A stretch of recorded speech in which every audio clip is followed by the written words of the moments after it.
वज़ीर-ए-आज़म और नवाज शरीफ लीगी वुज़रा को हालात ख़राब करने वाली बयानबाजी से रोकें। शर्जील इनाम मेमन ने नून लीग की जानिब से सीज़ फायर न होने पर जवाबी बयानात से खबरदार कर दिया।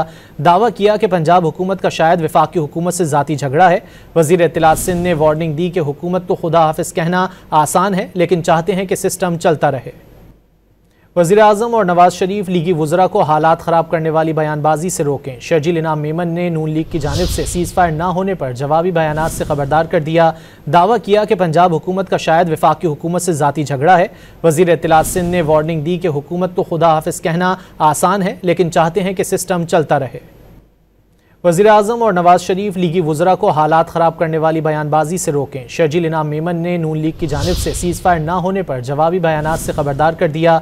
दावा किया कि पंजाब हुकूमत का शायद वफाकी हुकूमत से ज़ाती झगड़ा है। वज़ीर इत्तलात सिंध ने वार्निंग दी कि हुकूमत को खुदा हाफिज़ कहना आसान है, लेकिन चाहते हैं कि सिस्टम चलता रहे।